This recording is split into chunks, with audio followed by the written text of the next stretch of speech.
veld kom dit wyd gesweeg. Die lied van 'n volk se ontwaking, wat harte laat sidder en beet.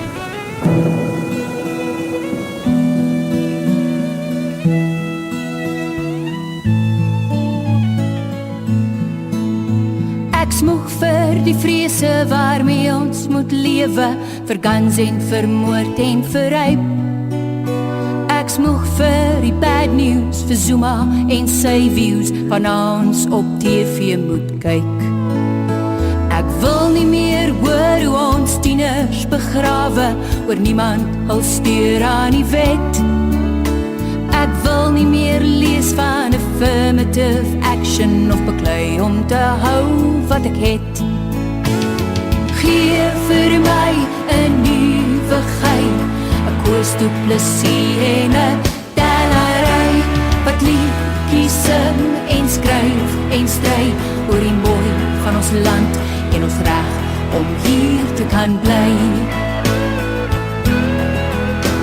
Ek soek vir Malema, sy leuns en sy sê maar, ons hou maar ons mond en betaal. Ons kruip weg in kampe, word blind vir die rampe, en bid dat die Heer ons omhaal. Daar's Winnie Mandela, wat mense verbrand het, maar nou wil sy huil in haar hand. Die staatskas is leeg en die ANC jeug saai verwoesting en pyn deur ons land. Gee vir my 'n nuwe geit, 'n Koos Du Plessis en 'n Delary, wat liedjies sing en skryf en stry oor die mooi van ons land en ons reg om hier te kan bly.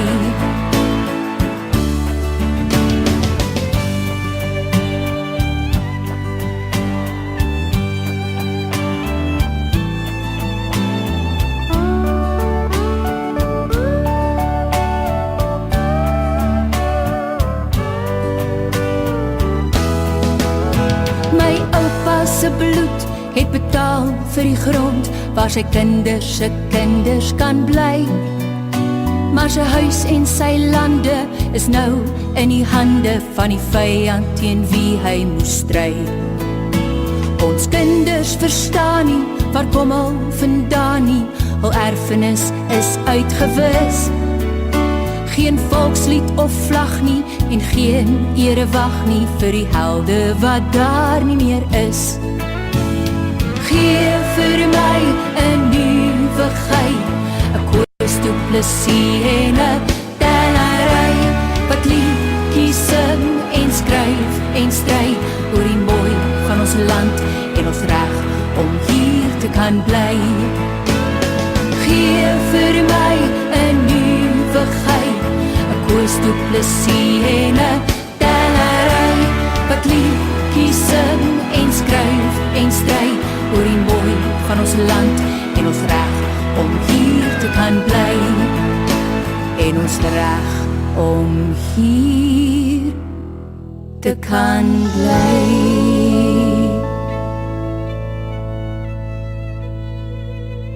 Welcome to the debut show of Radio Free South Africa, broadcast on Reach Out America by World Integrity News Network.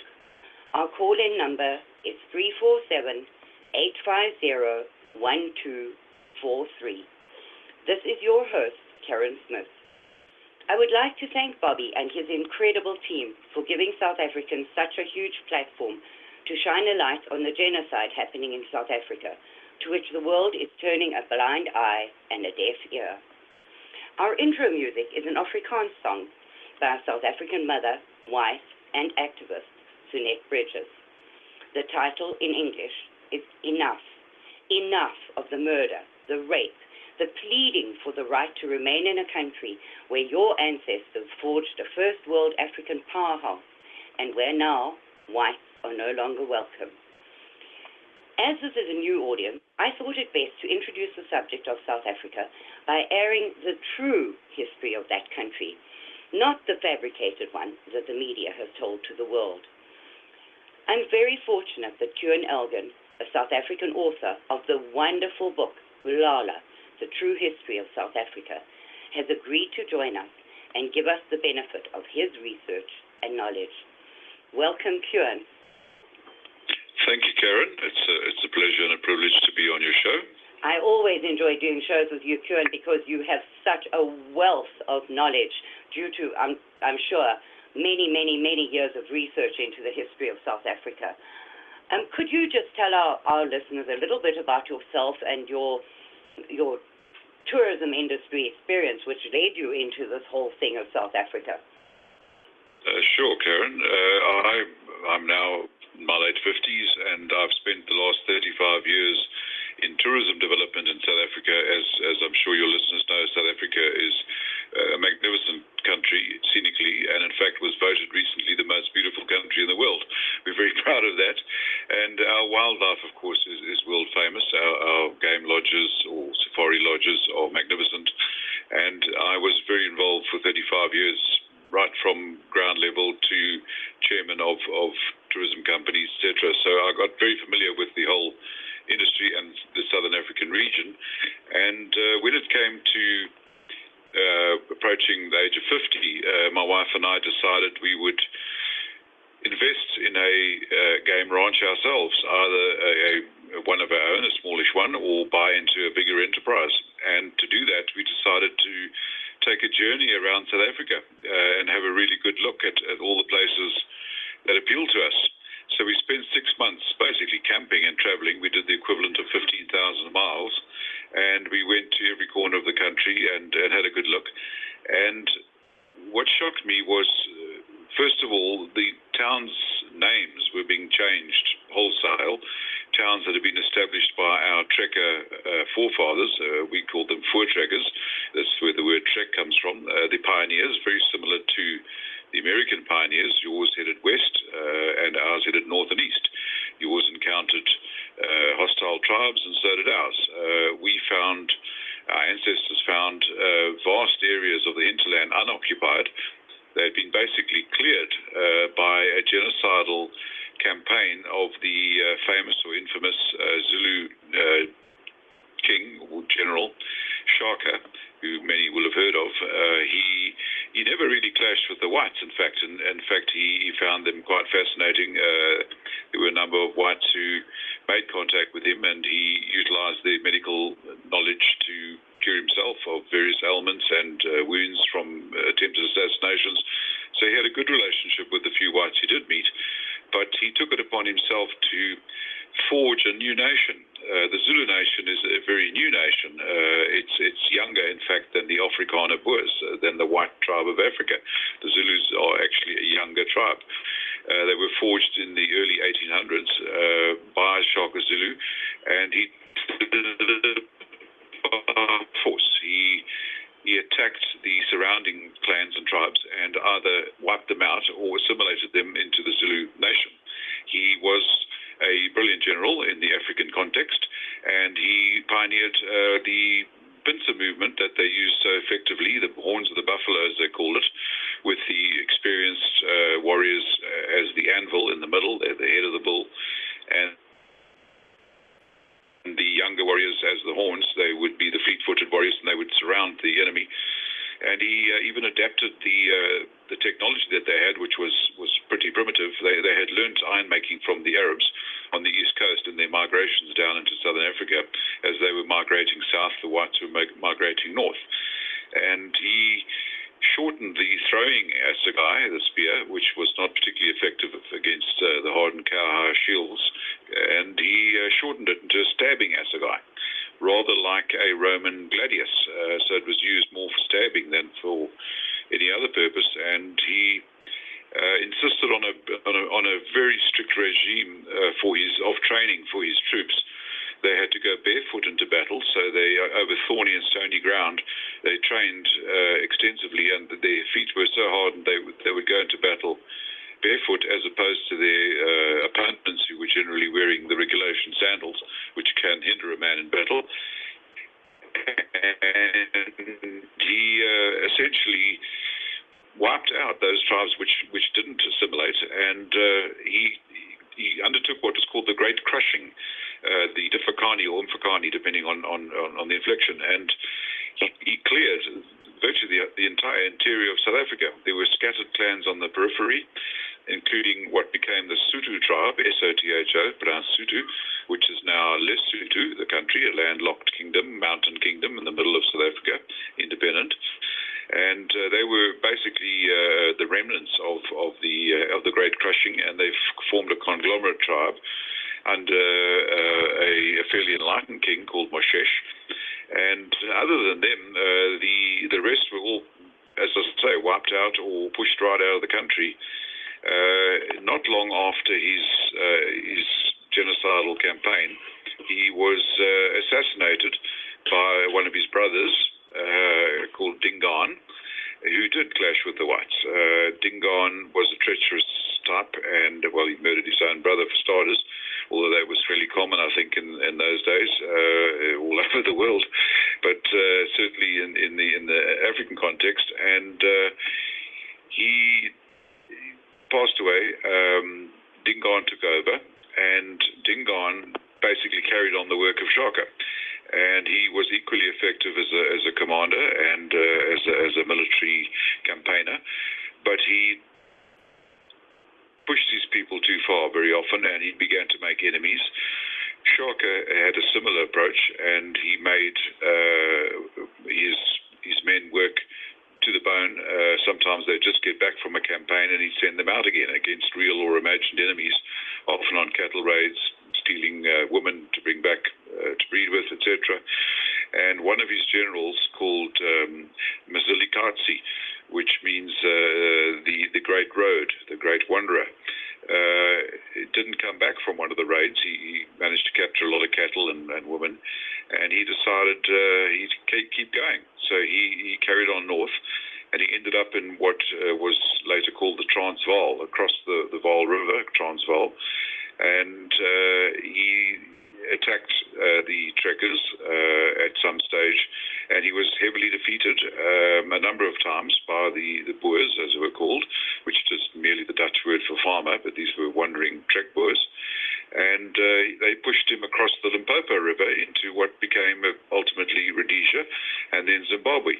His people were called the Matabele or the Ndebele, and they are essentially Zulus, and their language is very similar.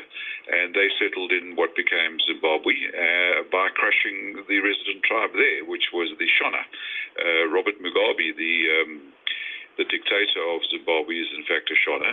They were probably 80% of the population, and the Matabele were 20%, but the Matabele were the dominant tribe due to their military prowess. So there's about a 200-year history of clashes between the white trekkers, the Boers, and the black or Bantu tribes. But the whites had already been in the Cape almost 150 years before they even saw a black man. So the modern propaganda about the whites stole the land and the blacks were there before they arrived is absolute nonsense, and any historian will tell you that. The Afrikaner Boers were the result of the settlement of the Dutch in the Cape in 1652. The first governor was a fellow called Jan van Riebeck, and his job was he was working for one of the big corporates of the day, the Dutch East India Company, and Americans will sound familiar to them because the same big corporate established New York within a year of establishing Cape Town. It was called New Amsterdam then, and only when the British pushed the Dutch out did it become New York. But the Dutch established a vegetable and fruit growing enterprise in the Cape to supply their ships en route to the east, and that slowly grew, very slowly, and eventually the employees who had served their contract were allowed to start freehold farming, and that land was bought from the locals. So there were people in the Cape. It was not empty, but they were not Bantu. They were not Negroes. They were very different. The Dutch called them Hottentots because their language sounded odd to them, and they used that name.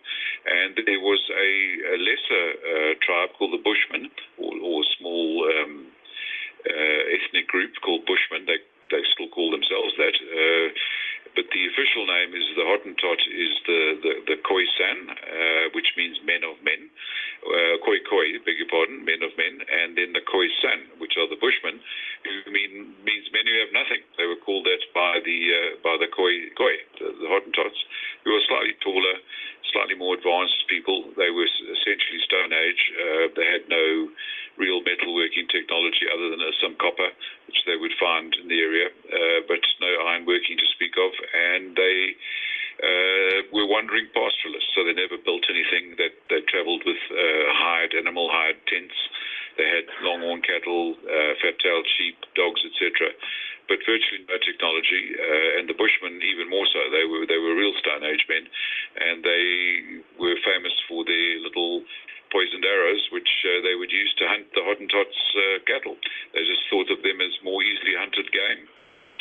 So they clashed amongst each other, and then along arrived the Dutch. But before them, there were explorers, Portuguese explorers, as early as 1488, not too different from the time of Christopher Columbus, who did land in the Cape, and they had a good look around, and they didn't settle there. They moved up the east coast. They were the first around the Cape. They had managed to obtain maps from the Chinese explorers, and which told them that if they rounded the Cape of Africa and they headed up north, they would end up in India, or the India and China in the east. And they managed to do that, and they eventually established settlements on the East African coast, Southeast African coast, which became Mozambique, and on the west coast, which became Angola. The Portuguese didn't stay long in the Cape. They just explored it really and sent a few people inland to have a look around. There was a lot of shipwrecks, and they would report back on what they saw. And there was no evidence whatsoever of any Negro tribes anywhere south of what is today called the Eastern Cape. It forms a natural barrier because the climate changes there from temperate to almost Mediterranean, and the grasslands basically die out there and become scrubby. It's not particularly good cattle country, and the Bantu or Negroid sub-Saharans were essentially cattle herders. So they stopped there as a natural barrier to their migration, and they stayed there. During that period, the whites had started, the Europeans had started to land at the Cape and establish Cape Town and other towns around there. And then, as I mentioned, some had served their tenure, and they started to look inland and look for new pastures, and they started to trek. But one of the things that triggered it was the British took over from the Dutch around about 1800, and they rather looked down upon the Afrikaner Boers, who were to them a lesser breed. The British in those days considered themselves the masters of the world, and indeed they probably were, or they were well on their way to it. And they treated the white settlers there pretty much like they treated anybody else. And the Boers were very independent-minded people, and they decided they didn't want to live under the yoke of Britain. Something else which triggered it, the great trek inland, was the abolition of slavery. Now, it might come as a surprise to American listeners that slavery was abolished in South Africa 30 years before it was abolished in the United States. And, in fact, segregation in South Africa was abolished only 20 years after it was abolished in the United States. So we have very similar histories. And the British abolished slavery throughout their empire, and by then the Cape had become a colony of theirs. And the Afrikaner Boers had some slaves, only the wealthy ones, though, who would be able to afford them. But they were not South Africans. No South Africans ever been enslaved. They were brought there by the Portuguese and by Jewish slave ships, Jewish-owned, and Dutch slave ships from the Far East mostly, some from West Africa, some from East Africa. But no South Africans were enslaved. In fact, the Dutch passed laws banning it, that you could not enslave any of the locals. So no South Africans ever been enslaved. So those who think South Africa was built by slaves under the lash are far mistaken. It was built by white pioneers and were by paid servants. But those who did have slaves took exception, of course, when Britain outlawed slavery, and their big investments suddenly were not theirs anymore. But the English said they would compensate them, but you had to go to England to get the compensation. And that was like another universe to the simple farmers, so many of them didn't collect it. Excuse me one second.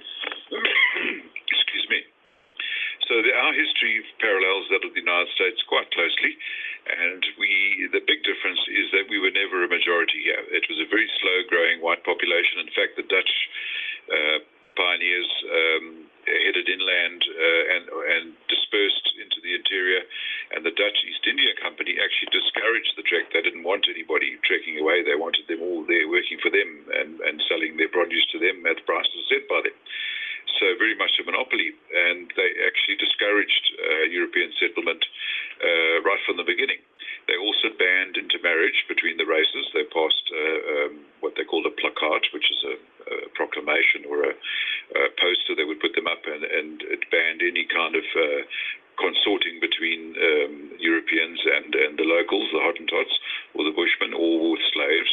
And whites were severely punished if they broke those laws. They also passed laws about the treatment of slaves, and a white slave owner, if they were unjust or harsh on their slaves, they would be severely punished. One or two were even hung. So there were very strong laws in place to protect the slaves, but as I mentioned, 1834, they were all freed, and things changed dramatically. The farmers were suddenly without labor, except those who could afford paid servants and laborers, and they were essentially cattle herders in any case, so they decided to look for new pastures, and that's how our great trek began in the 1830s. Cuan, could you mention the French contingent when they came in? Because people are also very interested in that. Indeed. They contributed hugely to the development of South Africa. We call them Huguenots, French Huguenots. They came out in 1688. They were essentially religious refugees. When the Edict of Nantes was revoked in Europe, they found themselves being persecuted. Many of them as Protestants. They moved, many of them, to Holland, which was kind of cosmopolitan and had pretty free religious tolerance. So they moved there, and the Dutch decided, the Dutch actually had a go at growing grapes to produce wine, and it's recorded that the first bottle they ever produced, Jan van Riebeck, the governor at the time, was handed the bottle, and he said, "Praise be to God." It was the first bottle of wine they produced. His wife, Maria, tasted it and said, "It's horrible." So they realized that they didn't really know much about viticulture, and they thought it was a good opportunity bringing in the French, who were, of course, experts at growing grapes and producing wine. And they brought in, it was only a couple of hundred of them, but they were well-educated people, and the Dutch didn't particularly want them amongst them, although they added a lot of color and interest to life in the Cape under the Duur Dutch, but they shipped them off to a valley some distance from Cape Town, which eventually was called Franschhoek, meaning French corner, and it retains a French character to this day. And the wine and brandy industry grew up around there, and it became world famous. It can stand anywhere in the world as good as anything produced anywhere. And the French, of course, brought the French surnames in. We've got the Duplessis, we've got the Duprees, we've got the de Villiers, much like America. We have a lot of those surnames, and of course the Dutch surnames. There were also German mercenaries working for the Dutch East India Company on their security side, so we have many German surnames. And eventually, in about 1820, the British had by then been occupiers for about 20 years. They brought in a few hundred European settlers from Britain, from the UK, and they gave them 100-acre lots in the Eastern Cape to form a barrier against the black tribes who were stealing cattle, raiding the farms. And these English, Irish, Welsh, and Scots, to them, 100 acres was a gentleman's estate. But when they got there, they realized this was quite tough. And farming on the African veld as we call it, means field essentially. But the open country was a lot different to farming on the green fields of home.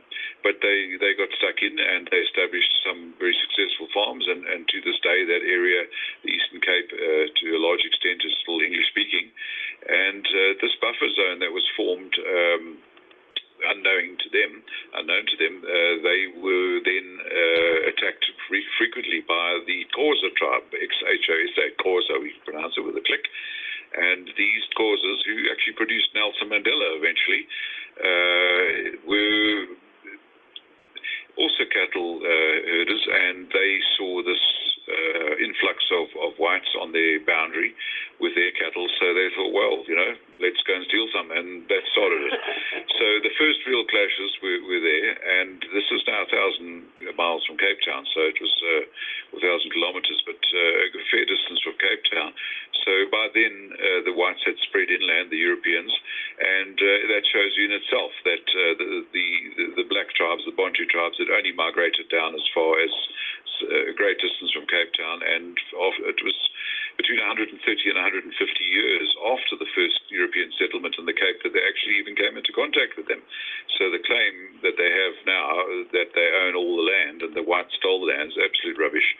But either way, the Afrikaner Boers and the English settlers got along pretty well, although the English settlers, like the Boers, were independence-minded. That's what they came here for. They were enterprising people. They didn't really like the bureaucracy of the Cape, the British administration, and they took it upon themselves to form commandos. That's where the word comes from, is the commando system. They set up a rural protection system, and if there were cattle raids against them, they would get together, Afrikaner Boers and English, and they would form these commandos and go and get their cattle back.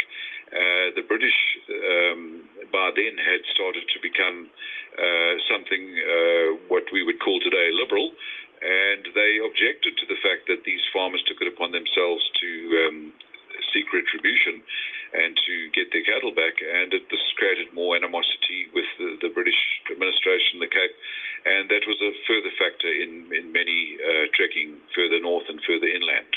Sure. So just before we go into the beginning of the Great Trek and the battles of the best one is Blood River, I just want to give a station reminder. This is Radio Free South Africa, broadcasting on Reach Out America by World Integrity News Network. Our call-in number is 347-850-1243. This is your host, Karin Smith, and our very interesting guest today, giving you the true history of South Africa, is the author of the magnificent book, Bulala, A True Story of South Africa, Cuan Elgin. Thank you, Cuan. Standing by. Go ahead. I'm done. Okay. The British themselves at that stage, as I say, had abolished slavery throughout the world, in their colonies anyway, and the Trek Boers had by that stage trekked inland and eventually did clash with the Zulus.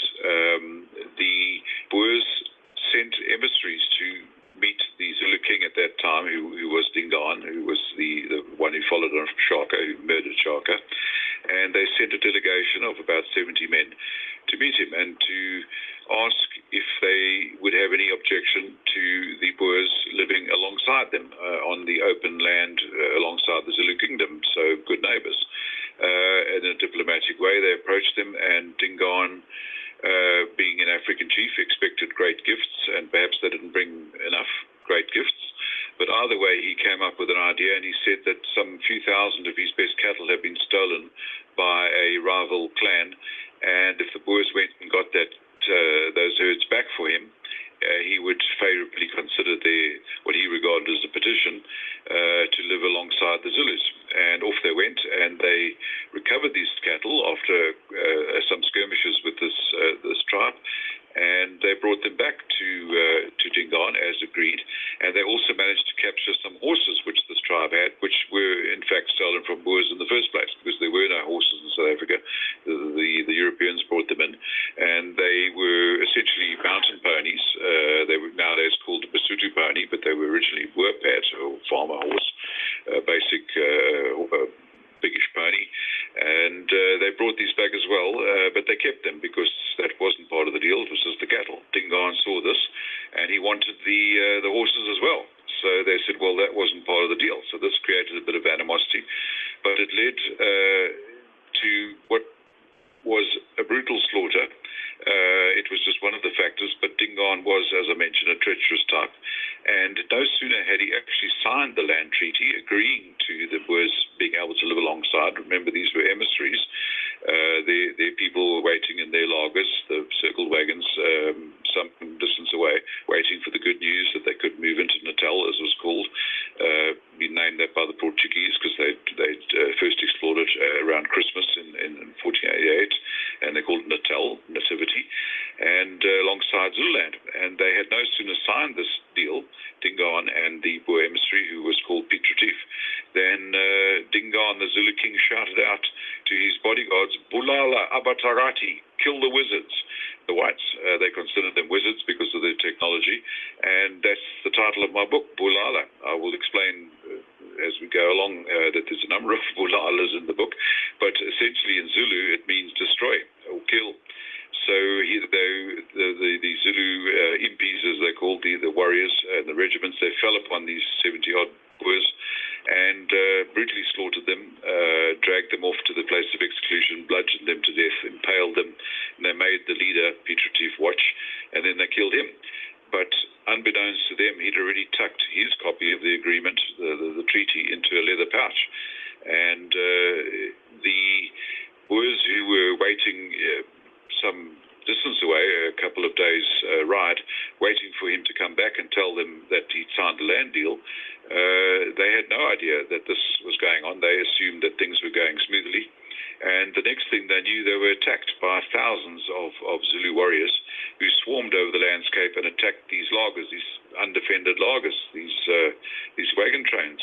And they slaughtered mostly women and children, hundreds, and stole all the cattle and the sheep. And that whole area of Natal to this day is called Wienen, or Wienen, which means weeping, because the blow was severe to the Boers. They lost a lot of their people, mainly women and children, and they were shattered. But slowly but surely, their resolve grew, and eventually a charismatic leader arose. Andries Pretorius is named, in fact, Pretoria, the capital city, is named after him, Andries Pretorius, and he rallied the Boers, and he said, "We cannot allow the Zulus to think that we are defeated. We are unbowed, yes. We have taken a severe blow, but we are unbowed, and we are going to strike back. We have to teach them a lesson that we will not be wiped out." And for 7 days, the many gathered, about 500, and there would be no women and children in this fighting lager that was going to take on the Zulus, men only, about 500, and about between 50-odd and 60-odd wagons, including supply wagons. For 7 days, they prayed fervently that God would deliver their enemy into their hand. The Boers were very religious people, and to this day they are very conservative, Bible-believing, and they saw themselves as an Israelite tribe, lost tribe of Israel, wandering in the wilderness. And they prayed fervently for 7 days, much like the Jericho scenario, where the Israelites psyched themselves up, as did the Boers, and then they trekked right into the heart of Zululand, and they basically invited the Zulus to attack them.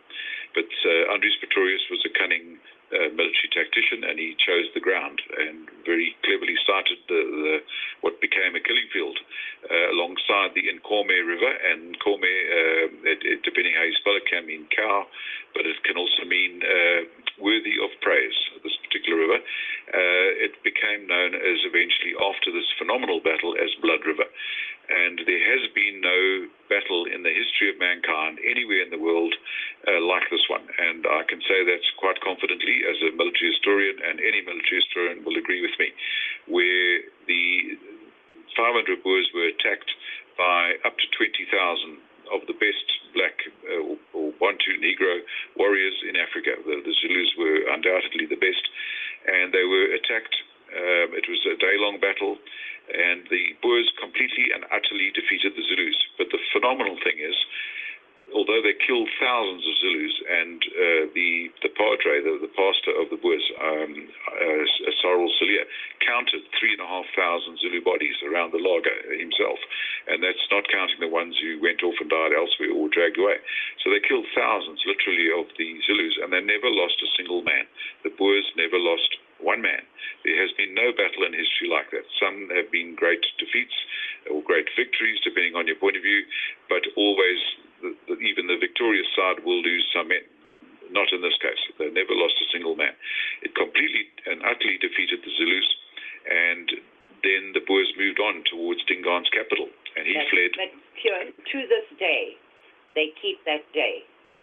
Yes, indeed.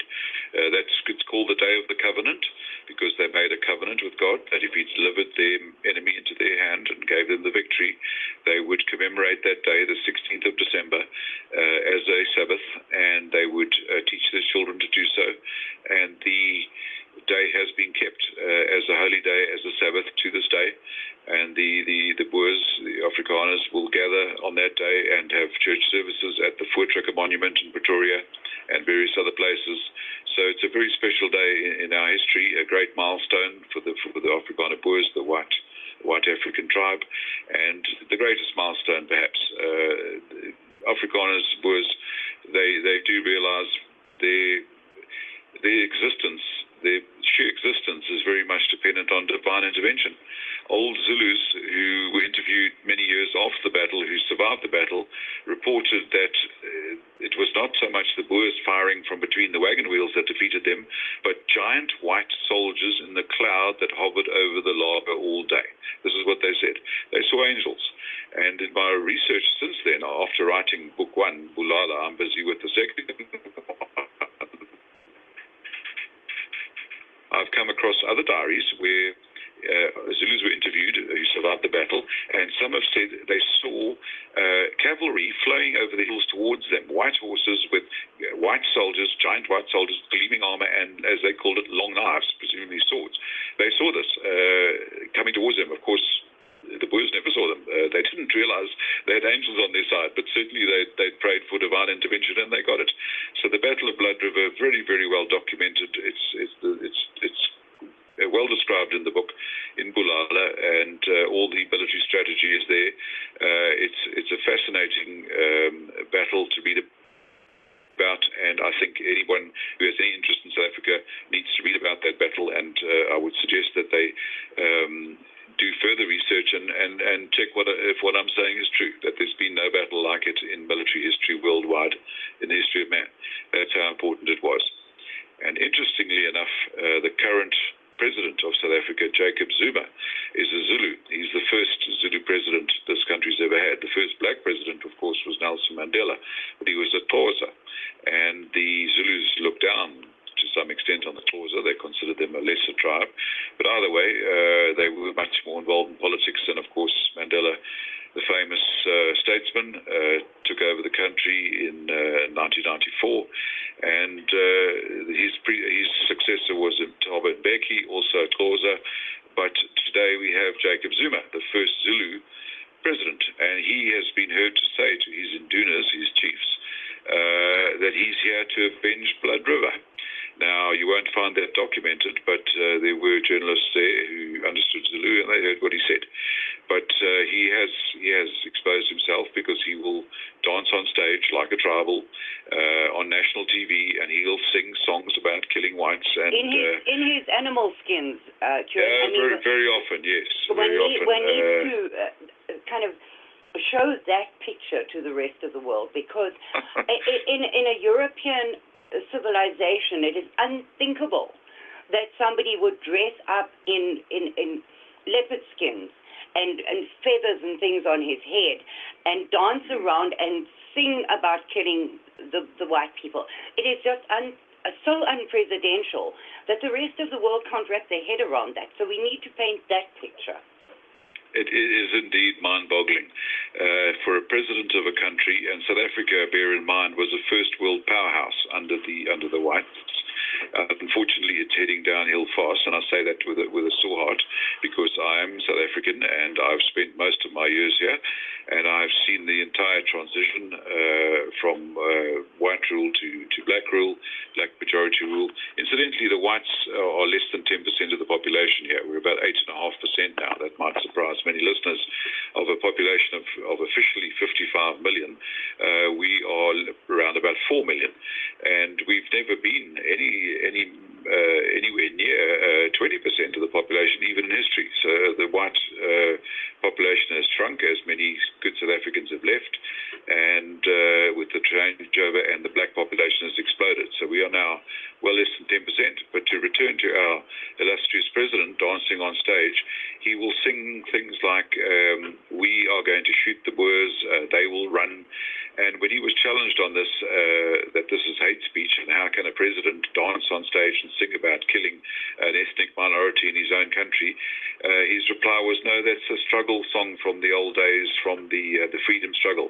But he lied, because some of the words of the song, and they're in Zulu or Bantu language whenever they sing it, but a lot of people understand it, and myself included, some of it.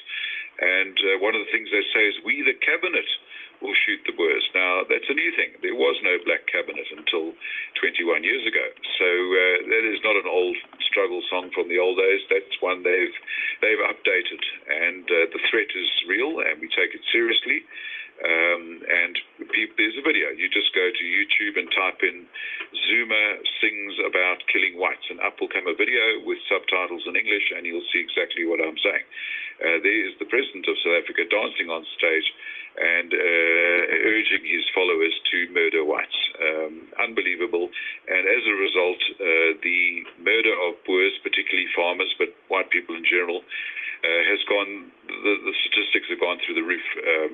They are, at this stage, talking of genocide. An American researcher who came out here has put South Africa, I think, at stage 6. He's from Genocide International. He's put us at stage 6, which is the one stage before the actual genocide, apparently, and stage 8 is the aftermath. So he's Gregory Stanton is his name, Dr. Stanton. Cuan, he has also said that although he's only put South Africa at stage 6, we are undergoing both 7 and 8 at the same time, because he classified the genocide in South Africa as a slow genocide.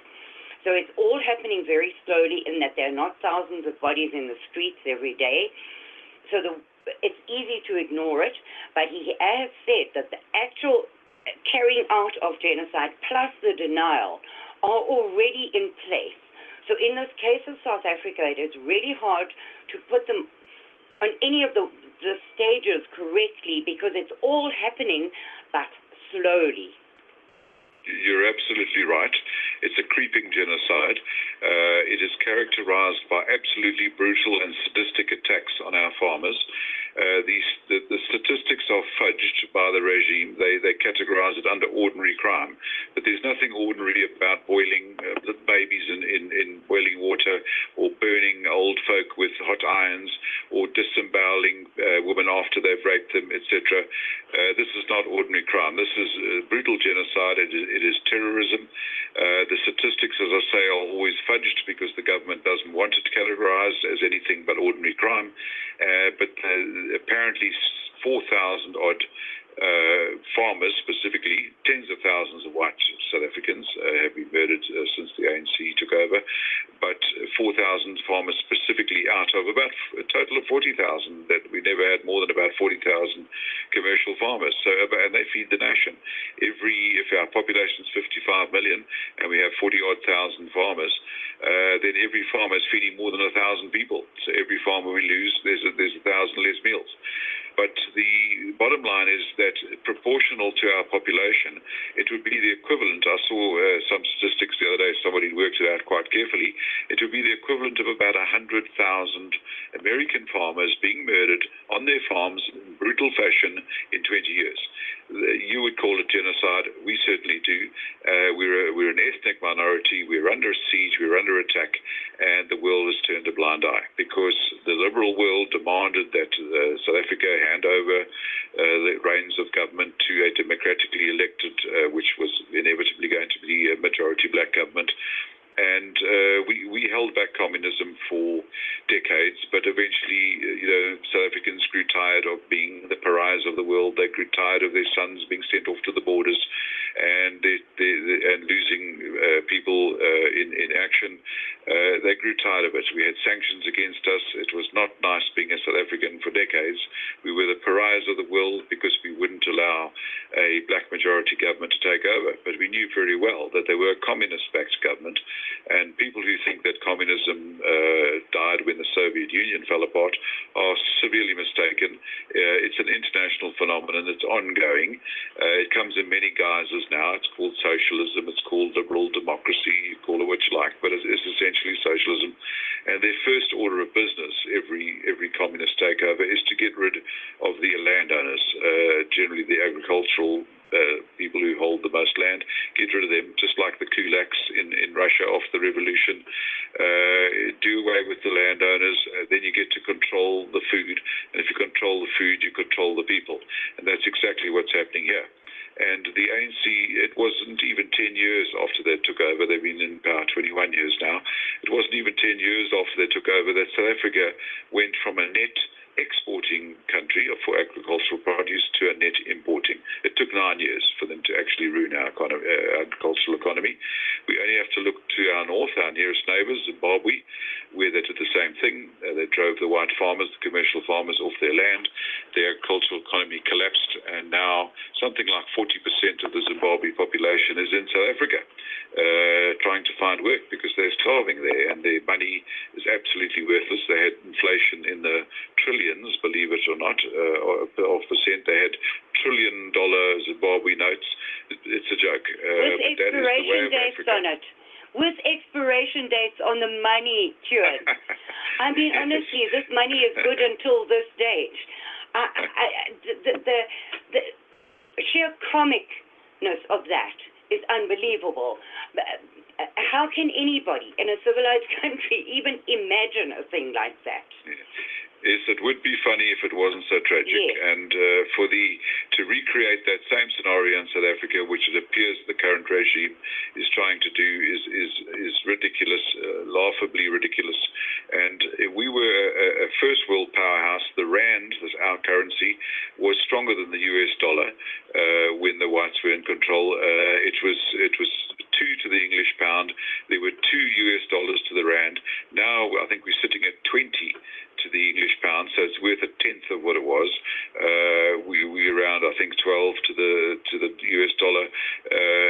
It's really sliding, and it's so unfortunate because we had such a varied economy, manufacturing, agriculture, mining, really technically advanced. Because of the sanctions that were in place against us, we had to become self-sufficient. And South Africans are a very versatile and resourceful people. And we produced our own goods. For decades, we weren't allowed to import armaments, so we produced our own. We weren't allowed to import mining machinery, so we produced our own. The best in the world, by the way. The best in the world. The best in the world, that other military countries were trying to bypass the sanctions in order to get hold of our military weaponry and equipment. Quite correct. We were the pioneers in deep-level mining, in many aspects of dryland agriculture, in nature conservation, in higher education, in medicine. The first heart transplant, of course, was performed by a South African in South Africa, Dr. Christian Barnard. We were at the forefront of many technologies. We had nuclear capability, etc.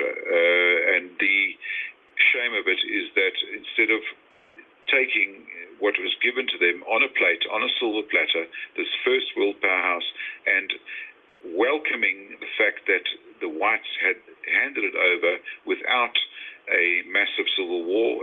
Our wars on our borders, the ANC's armed wing were a joke.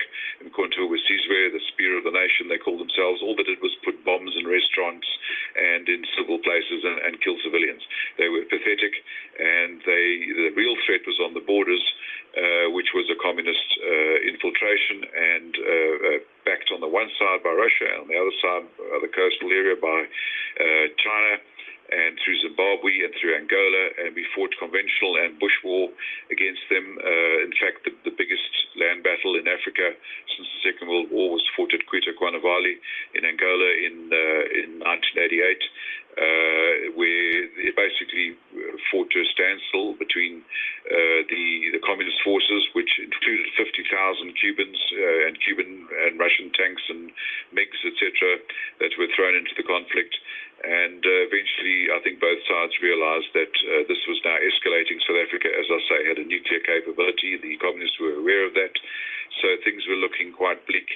And the eventual outcome was there was a settlement, and then, of course, elections in Namibia, which was originally called Southwest Africa, or it was originally a German colony. And South Africa was given a mandate to manage it by the UN, which they then withdrew after some time. So eventually we withdrew to our own borders, and eventually there was this election after Mandela was released. He was released in 1990. But the sad thing is this government has not taken that opportunity to embrace the white population and who are the ones who have the skills and the knowledge. They haven't. They've sidelined them. And the sad thing is that there are people, white children, who are now entering the job market, who in their 20s, who weren't even born when Mandela was freed, who weren't even born when there was the first fully democratic election, and yet they are completely sidelined and shut out of the job market. We not only do we have affirmative action, we have what they call BEE, which is Black Economic Empowerment. We have BBBEE, which is Broad-Based Black Economic Empowerment.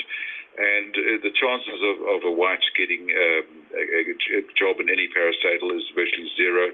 There's a few whites in deputy posts in the government, but they're communists. They're not our people. They were always communists. And the ANC itself was communist-backed, and it might surprise people, but Nelson Mandela was a high-ranking communist. They kept it under wraps because they knew if the West got wind of this communist leader, Mandela, that he was going to take over and institute a communist system, they wouldn't have backed him as heartily as they did. So it was kept under wraps. But no sooner had he died 2 years ago than it was announced that he was a high-ranking communist all along. We knew that, of course, but the liberal media suppressed it. But we knew that. And in fact, while he was in jail, he wrote a thesis called How to Be a Good Communist. But interestingly enough, he was never jailed for his political beliefs. That's a complete misconception perpetrated by the liberal media. He was jailed for terrorism and sabotage. And in fact, in Bulala, my book, I have his charge sheet, which you don't normally see. And it makes very interesting reading. He was charged with 193 counts of sabotage and planning a massive race war, essentially. These were not politically trumped-up charges. He admitted to them. And he was arrested with an unbelievable, something like 48,000 limpet mines, which are not for destroying buildings, this is for killing people. Something like 210,000 hand grenades. These were all Soviet manufacture. 210,000 hand grenades. They had warehouses of the stuff, and they were about to launch a devastating race war in this country against the, at that stage, white nationalist regime. And if you looked at the type of armaments that they were caught with, they were all anti-personnel. They were not going. These were not for blowing up buildings or state installations, although they did attack a few of them. These were for killing civilians, and that's what they had in mind. And thank God he was, in fact, arrested. And in any other black African country at that stage, he would have been put up against a wall and shot, probably without trial. But he was put on trial. It was a fair trial. In fact, it will surprise people, in Amnesty International, which is considered these days a fairly liberal organization, they turned down an application to represent Mandela because they said no, he'd been found guilty of many violent crimes, had a fair trial, and received a fair sentence. That wasn't publicized, but we knew that, and he was jailed for life. He was not sentenced to death, where, as I say, in any other African country, and many Western countries, for the same offences, he would have been executed. But he wasn't. He was incarcerated.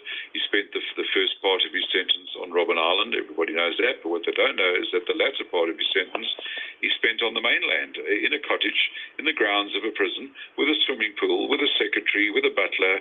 He was being primed to be the first black president of South Africa. So none of this really was known at the time abroad. We knew it.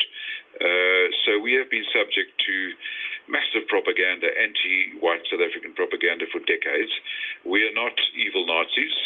We are good people. We are conservative people, undoubtedly, but that's a good thing, I believe. And we have been vilified, demonized, etc. It's only now that, because we've handed over our country to communists, that we are now accepted as part of the world. It's so strange. And once again, South Africans can travel freely and work abroad, and I think most people who've encountered them will find them very well-educated, hard-working people. We always have been. So we're finally coming into our own again as a people, but sadly, we are now ruled by a brutal president. When I say brutal, I'm saying in the sense of as he acts like a primitive tribal, dancing in skins on stage and calling for the death of an ethnic minority. And his regime is corrupt at the core. That is well known. It is absolutely corrupt. No business is done without bribes. The state tenders are awarded to their pals. The work is shoddy. It's overpriced. The president himself spent 250 million rand, that's equivalent to $25 million on his personal residence. Our money, our taxpayers' money, and whites still pay 80 or 90% of the tax, incidentally, of the personal tax, even though they're less than 10% of the population. And have no voice in Parliament. Have no voice in Parliament. Virtually none. There's an opposition party called the DA, Democratic Alliance. They seldom get more than 20% of the vote. They now have a black leader, in fact, who's married to a white lady. So perhaps they're representative of what people would like the new South Africa to be. I don't know. But either way, they do try in the sense that, well, they did when they had a white lady leading a very dynamic lady, although quite liberal lady. She, in fact, sheltered black activists during the apartheid struggle days in her house. So she was very much a liberal and part of the world liberal movement. But she was a dynamic manager of her party, and she did make some inroads against corruption, and she her party exposed a lot of the corruption, including this scandal about the president spending $25 million US equivalent on his personal residence.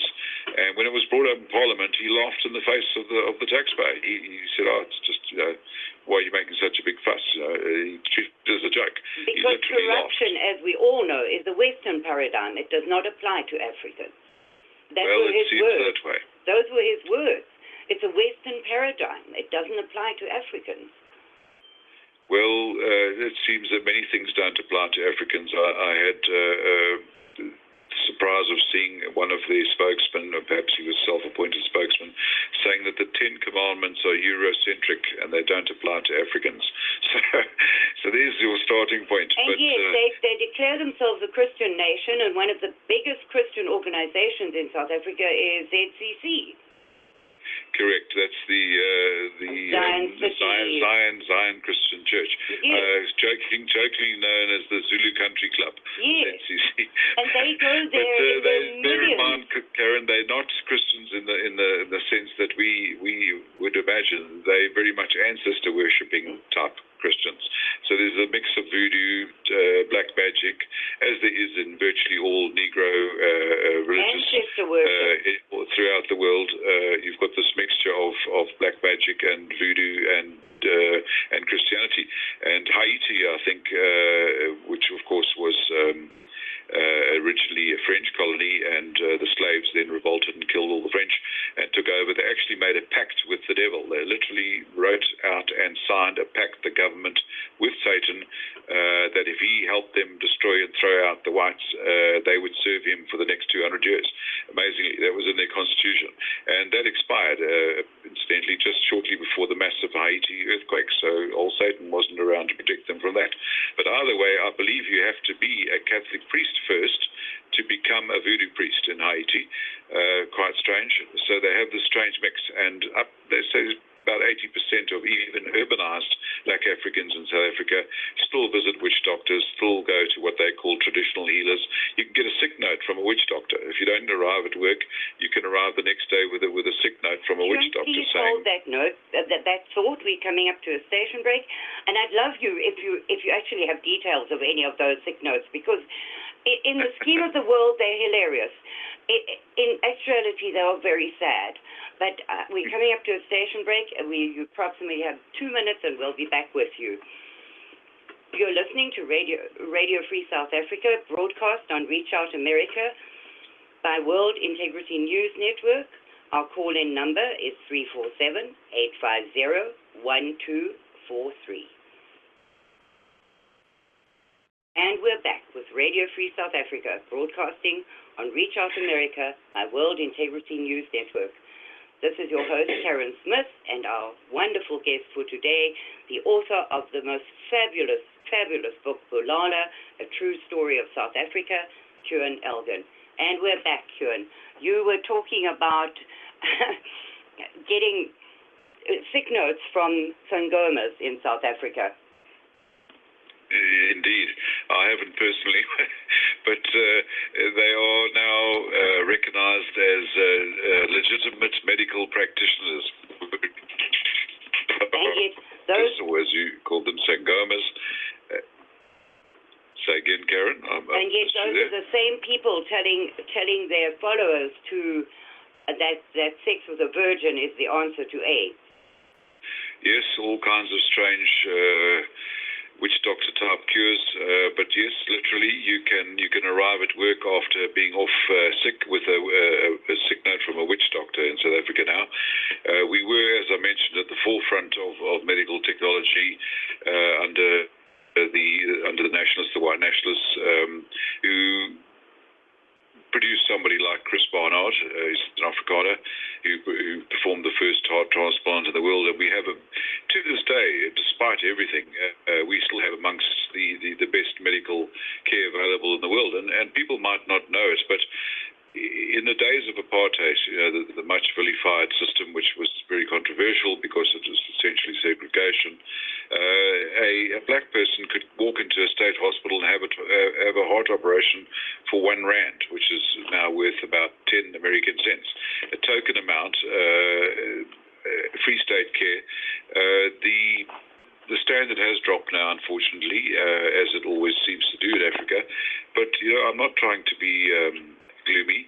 I love this country, and I wanted to succeed. I really do, as we all do. But the ANC, the African National Congress, so they're nationalists as well, African nationalists, the very name tells you, they have stolen the dream of the new South Africa. We had all this marketing hype in the time of Mandela, the Rainbow Nation. We had Archbishop Tutu talking about the Rainbow Nation, etc. But the ANC have stolen that dream. They have really sidelined the whites deliberately. They blame everything on the whites, wherever their failings are. For instance, we have regular blackouts now of electricity, which we never had before. They call it load shedding because they spent the income from the electricity on bling and Bentley and bonuses instead of upgrading power stations and building new ones. And now it's all caught up with them. But they will blame apartheid. They will come up with some ridiculous reason why somehow apartheid is to blame for this, although that ended in the late 80s by the whites. They did away with it. But either way, they blame everything on the whites, and I see in America you have a similar problem. But in fact, here and there and worldwide, we're not the problem, we're the solution. There can be no more compassionate, humane, and generous race than ours. And we know that. The mainstream media has a very clear agenda to vilify whites there and here. We've kind of learned to live with it, although we don't accept it. We will never accept it. We are the solution, not the problem, as I say. But we are vilified here. Our youth are denied bursaries for study, even though they may have straight A's in their matric year, their final school year. They will be pushed aside, and a black child that could even come from a wealthy family, doesn't matter as long as they're black, they'll get in ahead of them. We even have racial quotas on sports teams. I mean, how ridiculous is that? A coach will always choose the best players he can get, whatever color they are, pink, green, orange. He'll choose the best he can get. But no, in South Africa, there have to be racial quotas on the national sports team, even on the provincial teams. We're 2 times world champion at rugby. We have a very good cricket team, and there are some black players in those teams who deserve their places. They're very good players, and they absolutely deserve their places. And it's an absolute insult to them to know that there will be the odd black player who's put there because he's black, because the government says you have to do that. So far from being the new non-racist South Africa, the ANC has imposed more racist laws than there ever were. There's over 100 racist laws in the labour market now, which sideline the whites and prevent them from going into various jobs and various enterprises. Anything to do with government contracts all go to black empowerment companies, etc., who are very often absolutely useless, and the taxpayer foots the bill for shoddy work. But white companies established by family businesses that have been going, some of them for centuries, have to now take on black directors, absolute strangers, very often unqualified, inexperienced, take them on, pay them as directors, give them shares. This is all the new South Africa. So it's far from being, as I say, a non-racist democracy. It is in fact more racist than ever, except now the black majority government discriminates against the white minority. So we have a ridiculous situation where an ethnic minority of less than 10%, all the labour laws are stacked against them. I don't know why they fear us so much. We are no threat to them. Our skills and experience should be used by this government, and we should be welcomed into the fold and welcomed into the labour market to uplift the entire economy. Instead, we're sidelined. So sadly, the ANC has stolen the dream of the new South Africa, and they're squandering a wonderful opportunity to go from a first world powerhouse to a first world African powerhouse, not just with the whites running the show. But they haven't, and they're taking us backwards in every single way you could possibly imagine. So, not to be completely gloomy, as I say, it is a magnificent country. Tourists are very welcome, and they're reasonably safe, as safe as in any third world country. And as long as they avoid the obvious areas that one shouldn't go to and wouldn't go to in any other third world country, and perhaps even some first world countries, they're relatively safe. And our currency now being what it is means that the exchange rate is very much in the favour of tourists, especially from the dollar and the pound economies and the euro. So it's a very good place to have a holiday, and remarkably a good value for money. Our restaurants are amongst the best in the world. As I say, our wine industry is superb. So you can really eat, drink and travel very well in South Africa and really enjoy the country as it is even now. However, for the minority whites who are shrinking in percentage every day through the murders, the creeping genocide through immigration because they're looking for job opportunities elsewhere because they can't get them here, unfortunately that is shrinking. And the people who built this country, make no mistake, were the whites. The black folk, of course, they were a factor, and they were employed as labor. Bear in mind that the black Africans didn't even have a written language when the whites arrived. So we had to educate them first before we could actually even really interact with them in any meaningful way. And they were given free universities, free schools, free hospitals, free infrastructure. They were given homelands, not reservations like you have in the Native American scenario, but huge areas, some of them almost like small provinces. Zululand, for instance, belongs to the Zulus. Xhosa live mostly Eastern Cape, the majority, where Mandela came from.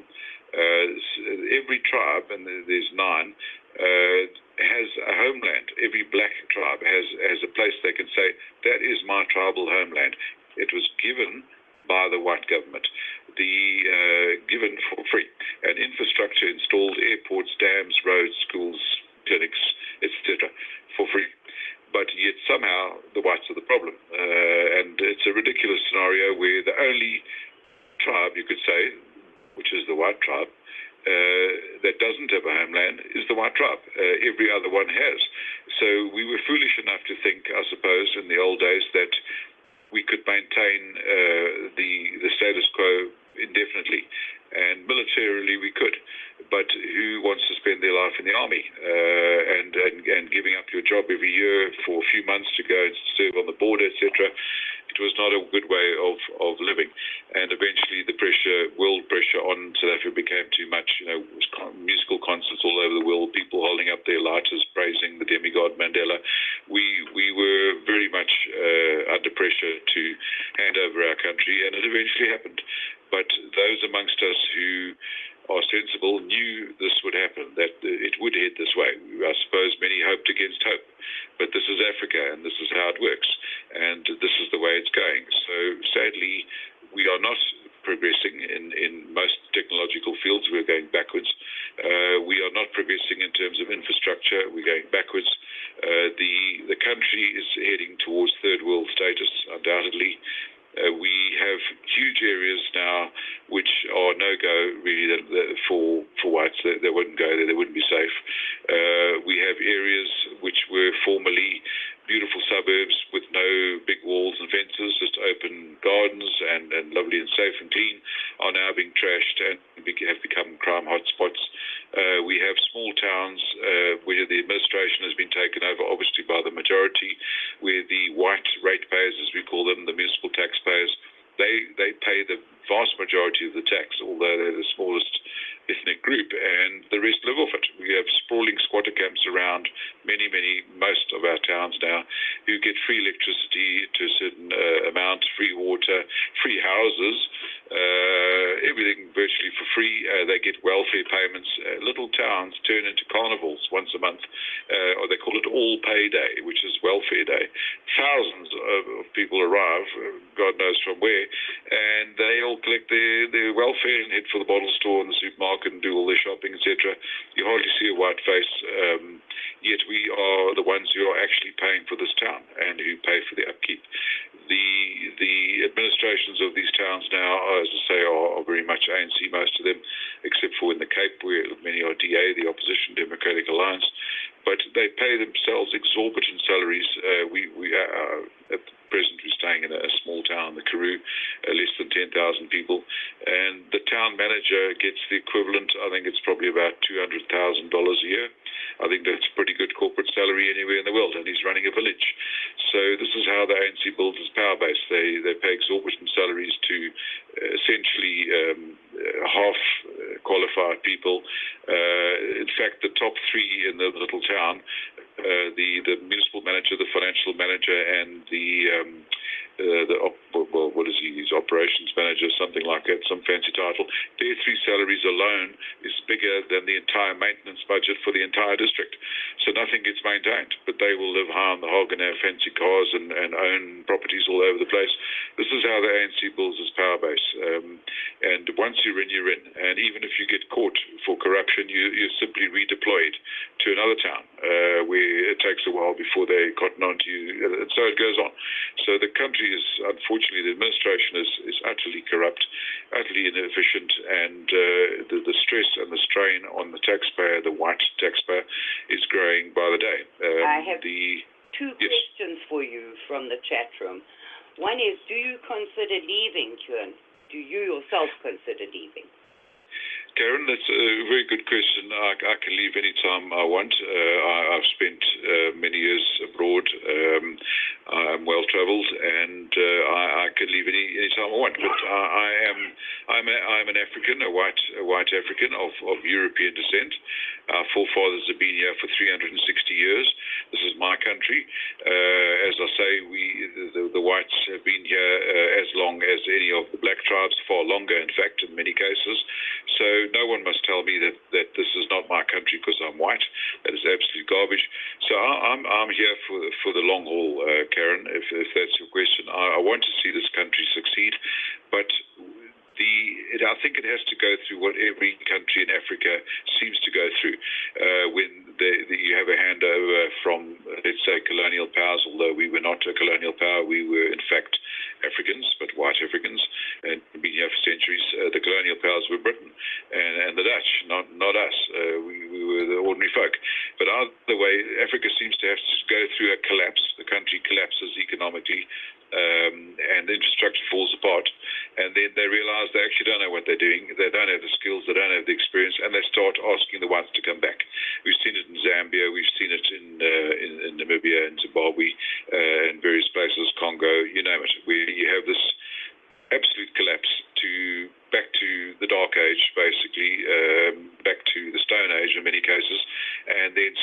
surely NGOs start moving in and teaching them the local skills. Whites come back, they start enterprises, the infrastructure is improved, and so it grows. We are still in the collapse phase, unfortunately, and the sheer stupidity of it, when we can see it all around us, every country north of us has gone through this.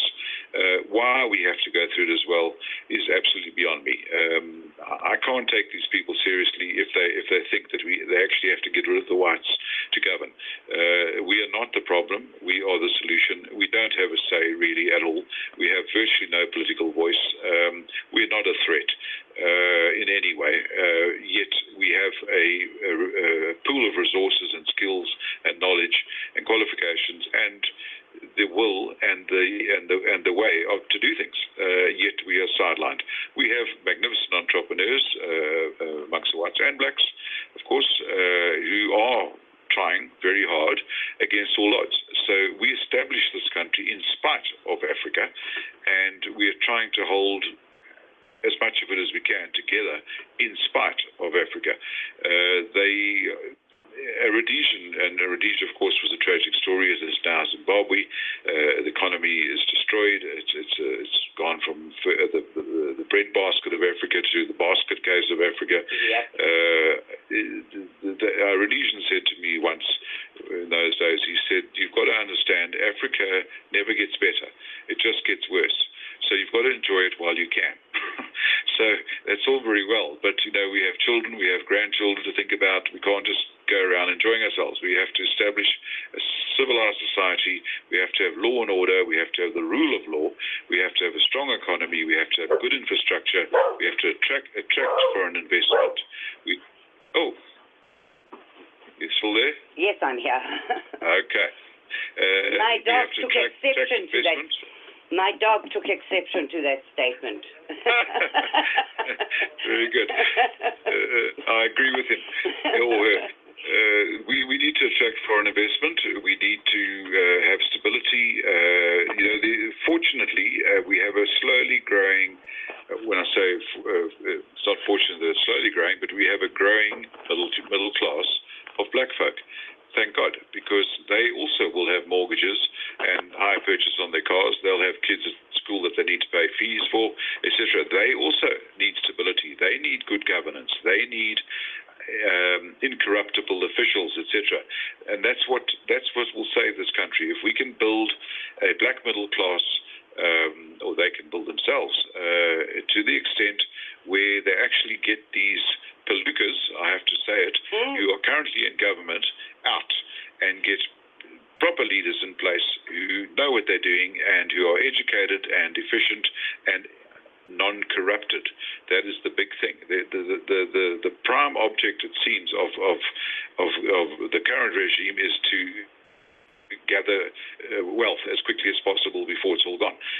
The extent of the corruption is unbelievable. And the black middle class, the growing middle class, which is still small at this stage, I think they're starting to see this, and they realize that if you keep doing the same thing, you keep getting the same results. So if they keep voting the ANC, and this is going to carry on. So it's one thing to call them to account and say, look, we will support you, but you've got to be accountable, and you've got to cut the corruption, you've got to cut this racist nonsense against the whites, and you've got to stop all this BEE and affirmative action and so on. It's destroying the economy, it's destroying the nation building. But when you do call them to account, as they did with the president in Parliament, and ask him, why did he squander $25 million on his personal residence, he laughed at them. Even though the public protector, who is one of the very few people in the current regime who really deserves our respect, a lady called Thuli Madonsela, she's a brilliant woman. She's a public protector. She investigated this whole squandering of taxpayers' money on the president's private residence, and she concluded he needs to pay back at least $5 million worth of the funds that were used, because it was certainly not a security upgrade as it was purported to be, and he refuses. So they're not being held to account, or they are not accountable. And if the top man sets that kind of example, he's got 4 or 5 wives, he's got 20 kids that we know of, probably many more we don't, etc. He was at one stage facing over 700 corruption charges. They keep getting swept under the carpet, etc. And let's face it, he's done very well for a herd boy with a grade 5 education. He's done extremely well in the African context, but the example that he has set for his people is a poor one, and that trickles down. So people look up, they think, well, if the president's corrupt, and he laughs at the taxpayers when they say that he's squandering their money, well, then why should we not be corrupt? Why can't we grab some wealth while it's still available? So it is a shame, but Africa, unfortunately, has a long, long history of very poor leadership. Mandela was an exception. I'm no admirer of Mandela, and unfortunately, he set the course of what we now have. So he's not without blame, but he did at least try and reconcile the various minority or ethnic groups or racial groups to a large extent. His marketing and PR was very good. But as I say, I'm no admirer of him because I'm very aware of his history and what he was trying to plan or trying to launch here. As I say, a massive race war when he was caught. So I'm certainly no admirer of Mandela, but he's the best we've had. He's been dead less than 2 years. He's already forgotten about. You never hear his name anymore. Nobody mentions him.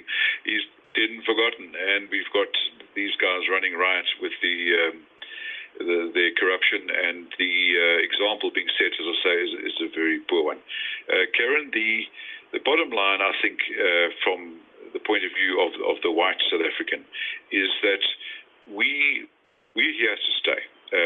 No matter what these guys say, the current regime, we did not steal the land. I've made that clear. The historical facts speak for themselves. Very much like in America, your pioneers found open country, or they got land by conquest, or they bought land. It's exactly the same here. There are people, landowners, who have got title deeds that go back for centuries. Yet along can come somebody whose grandfather grazed his sheep nearby, and they can lay a land claim.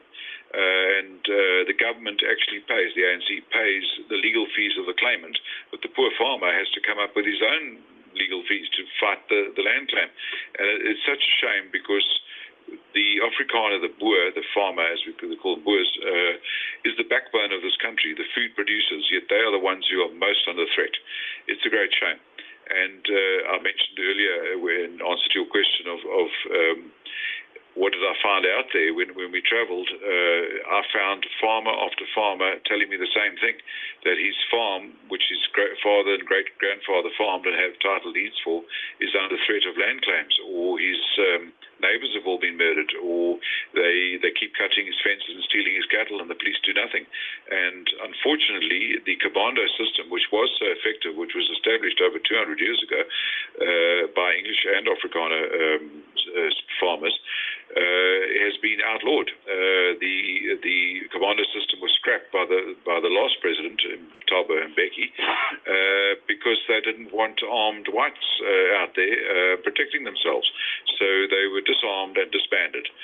So we have no more rural protection system. You get farm watches and so on, but they're not organized on a military system as it was before. It was very effective. They even patrolled the borders, all for free, all voluntary.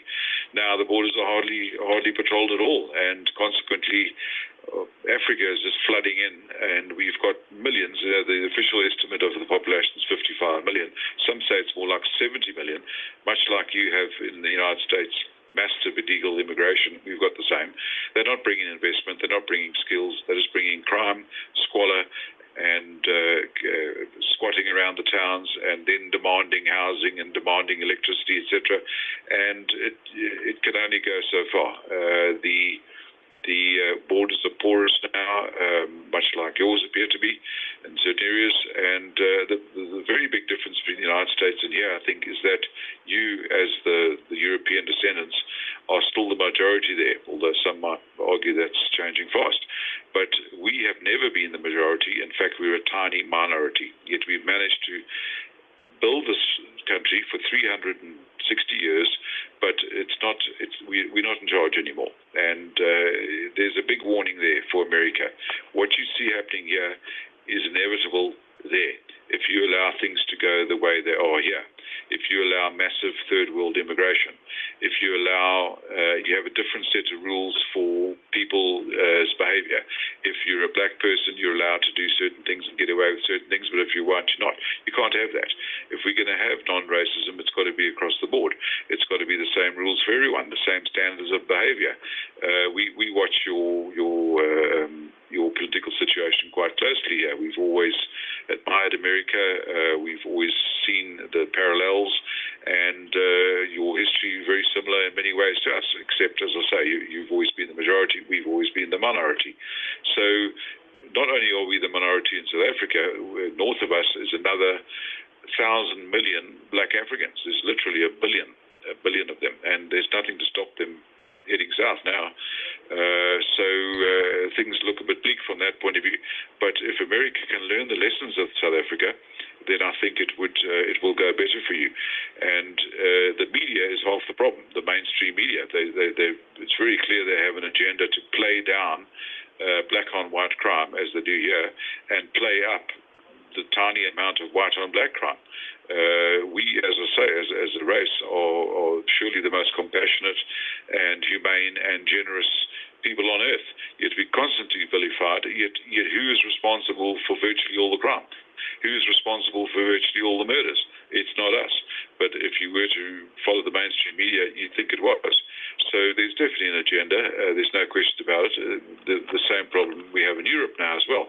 Massive third world immigration. It's a genocide in its own way, where a nationality, a culture is pushed aside, and not only is it pushed aside, that the taxpayer has to fund or bankroll his replacements that are coming into his country, and he's got to pay for it. So we can't do that anymore. Yeah, we're less than 10% of the population. We cannot support 50 million people who are not our brethren. We just can't do it anymore. So they're going to have to do it themselves, and they're going to have to take responsibility for their own actions, take responsibility for their own failures, and stop blaming the whites.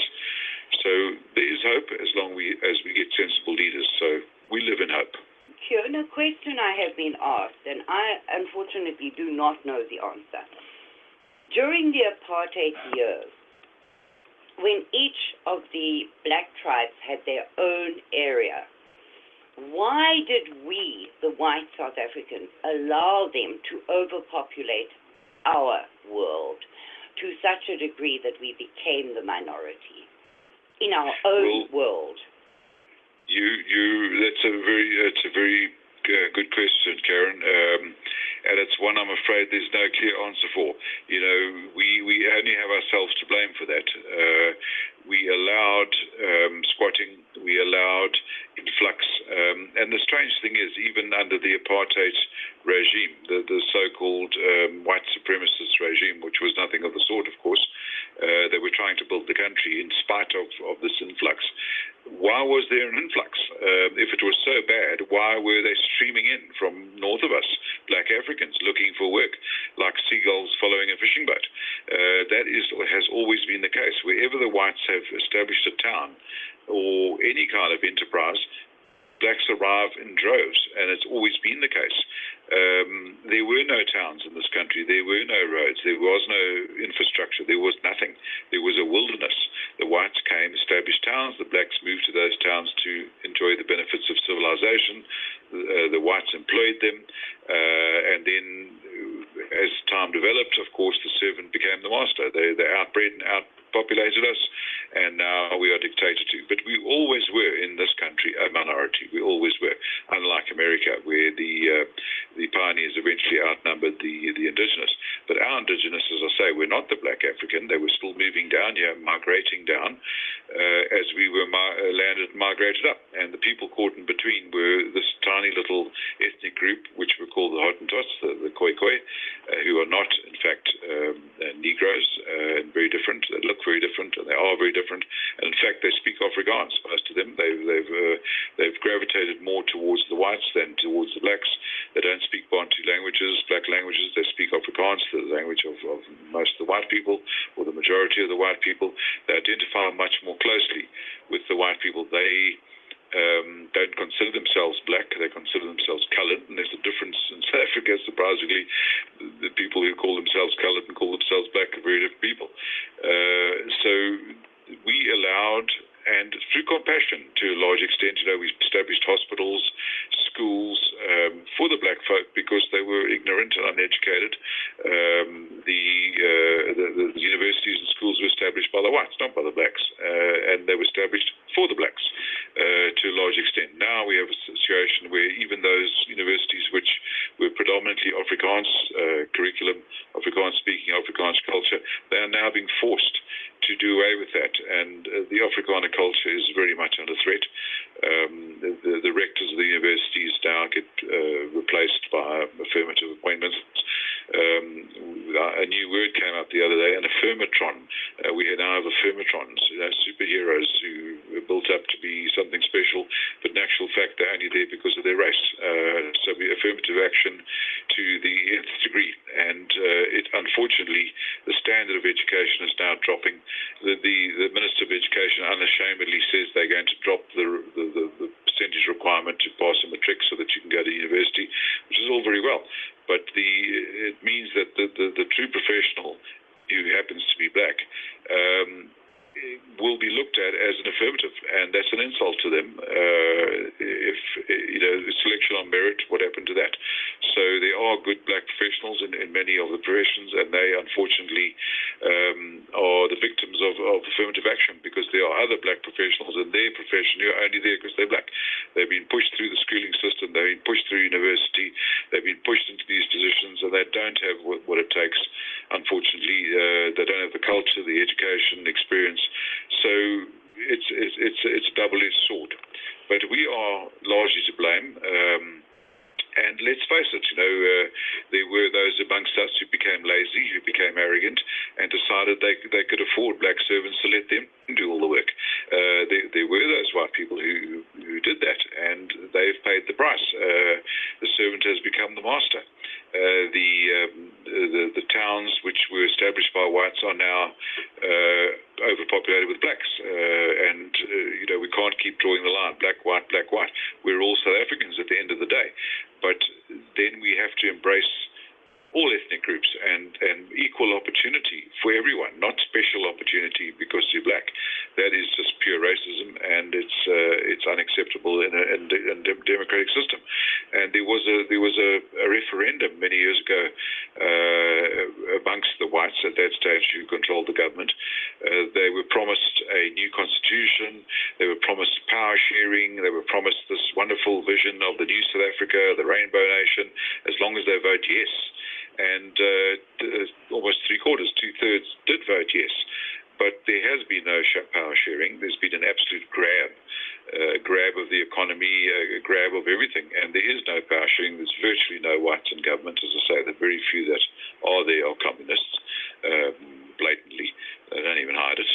So we are not part of the government. We have no voice. There has been no power sharing. It was a con. It was perpetrated by communists. The masterminds behind all of it were communists, even though some of them were white, they were communist. And that's what we've got now. So those liberals who voted yes for this new wonderful Rainbow Nation have been shocked by the harsh reality of race. And many of them have left. They cannot live with the monster they created. So good riddance to them. But the real backbone of the country is still here. And the Afrikaner Boer is very much the backbone of this country, and I hope and pray that they will still be here in the future. That they most have nowhere else to go. This is all they know. This is their country. It's in their blood. Africa has that way of grabbing you. It's if you're born in Africa, you're an African, and it's very hard to leave. It's a magnificent place. Cuan, it never lets go. I've been in the States for just over 4 years now, and I really am willing to integrate. I speak the same language. I have the same values. I have the same work ethic. But Africa is my home and always will be, because the sun, the waves, the desert, just it grabs you. It's in your blood and in your bones, and it never lets go. I'm living testimony to that, because I really am willing to be part of my new country. They have adopted me and been very good to me. And so I'm willing to give back in the same way. But it's I will never be anything but an African. You're right in that. You are absolutely right about that. And I'd like you to address one thing as well. The original inhabitants of the Cape, the Khoikhoi, are also not represented anywhere, are they? Virtually not. They do have some voice in the Cape itself, in the fact that they are now the majority in the Cape, although that is also changing as more and more blacks flood in, and they tend to vote along racial lines. So the blacks will tend to vote for the ANC. Some coloureds do, but not too many. The Khoikhoi, as we call them, call themselves coloureds, or brain mensa, brown people rather than black people. They tend to vote for either their own little parties, or they vote for the DA, the official opposition, the Democratic Alliance. And the Western Cape, where the majority is still not black, it's white and these coloured folk. If they combine their votes, they can keep the ANC out to some extent, and that's what's been happening. It is the best governed province because of that. Wherever the ANC rules is misrule and corruption and nepotism, and it's chaotic. So we really are hanging on to this Cape, the Western Cape, where the original white settlers came and established South Africa originally and then spread inland. We're hanging on to it by the skin of our teeth, trying to keep the ANC out. So the coloured folk here, the original Khoikhoi, who are now, as I say, integrated to a large extent with the white folk and who speak Afrikaans rather than Bantu languages and identify more closely with the white folk, they have a voice here in a small way in town administration, but unfortunately many of them also very corrupt. And as I mentioned earlier, the towns are many they tend to run it as if it's their own private estate, and it's a sad thing. One doesn't always want to refer to race, but it seems to be almost genetic, that they can't seem to help themselves, and if there's an opportunity for corruption or a quick buck, they'll do it. And I'm not being nasty. I'm just being realistic. That's the way it is. So we're trying to hold the Cape together. Is it true, Cuan, that on that thought that you're trying to hold the Cape together? Is it true? I read it, but it's so really, really very, very hard to check facts coming from South Africa. So is it true that the ANC has decided that the Cape is not black enough and is busing in blacks from other parts of the country in order to change the voting schematic there? They're trying very hard indeed to change the demographics, and in fact, way back to the first democratic election in '94, fully democratic election, they were busing in tens of thousands of Xhosas, that's Mandela's tribe, into the Western Cape and establishing sprawling squatter camps around the towns to have more loyal voters, promising them land and jobs and whatever they wanted to hear as long as they voted for them. And in fact, they did in fact take over the administration of Cape Town at one stage just by a nail scrape, and within a year or two it was chaotic, corrupt, just exactly what we expected. And then the people themselves, I think many black people, realized that they'd made a huge mistake and that they wanted the previous administration back, so they kicked them out. They had to literally drag them out of the offices. That's a phenomenon in South Africa. When these corrupt councillors and ANC very often, mostly, do actually lose an election, even if it's a local municipal election, you've got to get security to actually remove them from their offices. They can't believe that the gravy train has ground to a halt. They can't believe that the BMWs and the Bentleys and the bonuses have ground to a halt. You've actually got to physically throw them out of there. So much for democracy. It's an expedient thing, and yet there is this sense that the one place that could be a homeland for the white folk would be the Western Cape and perhaps part of the Northern Cape, which historically and traditionally for centuries has been where the majority of the white folk live. Many now live inland in Gauteng, around Johannesburg, of course. There's a lot of industry there. But this area in the Western Cape is the one identified as a possible homeland. The government will hear nothing of it because they would be losing their milk cows, their tax milk cows. Yet if it did secede in some way, if it was successful in doing so, it would be the Monaco of Africa in no time. We'd have good governance, we'd have foreign investment, it can feed itself. It's most of the tax produced here or gathered here doesn't stay here, it goes to Pretoria and is squandered elsewhere. So there is this rising feeling that we're almost a different country from the rest of South Africa because there's a higher proportion of whites here and descendants of the Khoi rather than of the Bantu. So if there's going to be a viable homeland for white South Africans, it would have to be down in the Cape. No other area really lends itself to that. But the bottom line again is that the Afrikaner never ever wanted to rule anybody else but himself. They've only ever wanted to rule themselves. They ended up ruling all the tribes by default, thanks to the British. Excuse me a second. The British are the ones who defeated the Boers after 2.5 years of ferocious warfare, and their entire motivation was to steal the gold mines from the Boers. South Africa, as you well know, is a treasure house of minerals. It has the richest mineral deposits of many strategic and precious minerals in the world: uranium, platinum, chrome, gold, etc., diamonds. So it just so happened that the Boer republics, which established themselves about 150 years ago, the trekkers established these Boer republics, the Free State and the Transvaal, were right on top of these deposits. And Britain, of course, at that stage was the greatest power in the world, and they decided they wanted them. So they engineered a war, and the first one they were defeated, the first Anglo-Boer War, but it was more of a series of battles. This was in the 1880. Than a war, but it was the precursor to what came 20 years later, which was a full-scale war, Britain against the Boer republics, and Britain thought it would be over in a couple of weeks. Well, it took them 2.5 years to defeat the Boers, and they only managed to do it by putting the Boer women and children in concentration camps, and something like between 27 and 35,000 Boer women and children died in those camps. In fact, it's almost a third of the Boer children under the age of 16 died, mostly of disease, poor diet, starvation, you name it.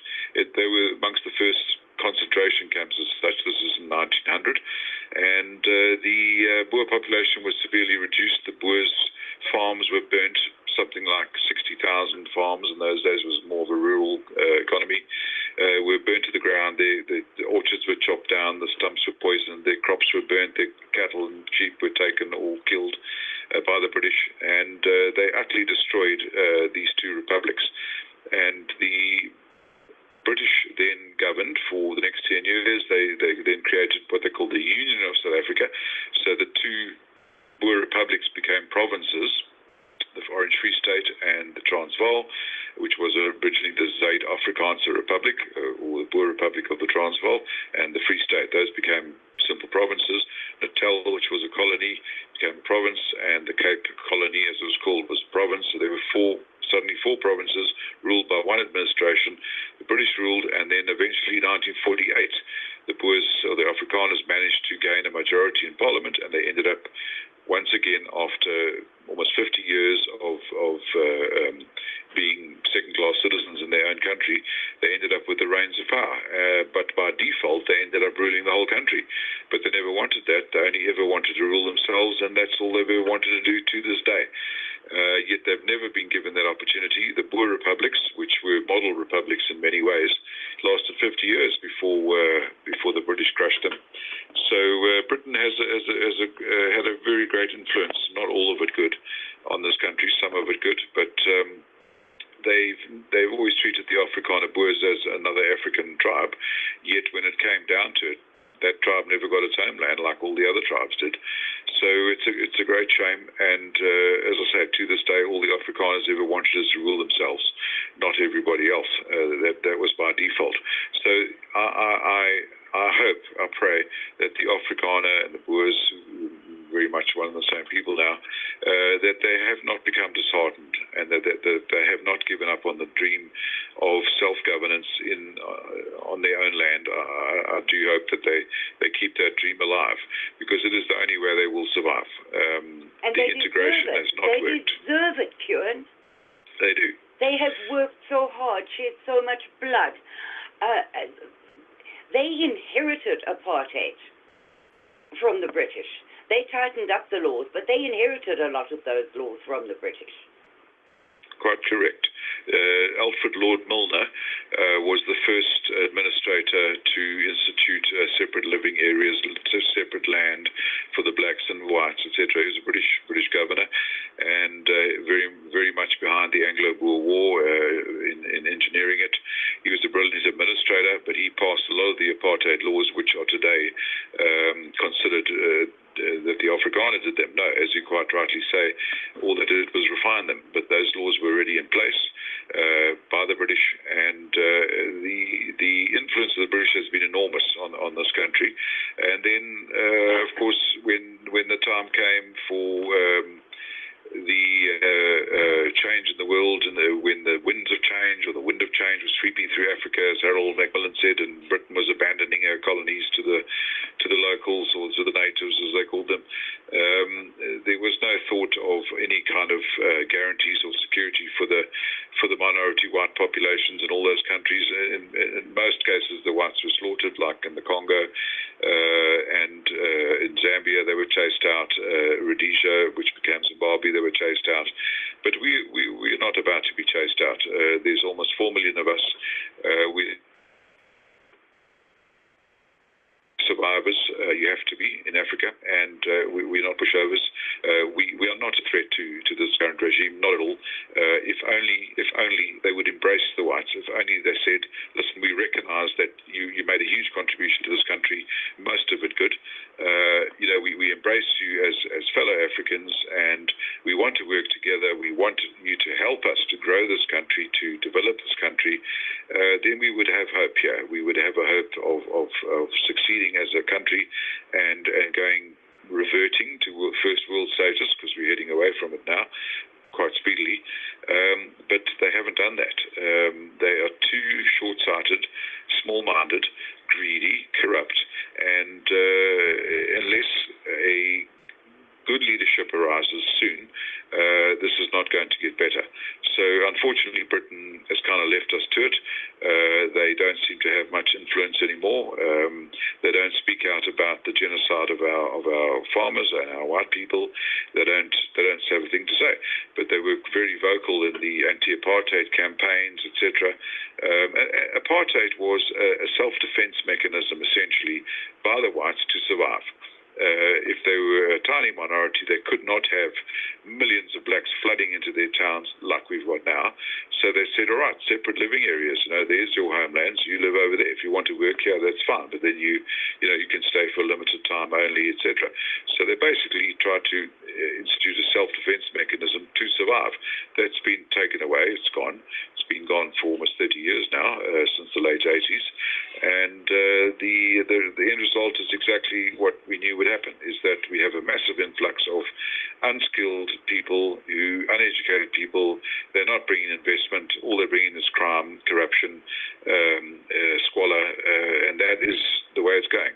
So we knew that would happen. So we had this deafening cacophony from the entire world, it seems, saying you have to change, you have to have a democratic election, you have to hand over power, etc.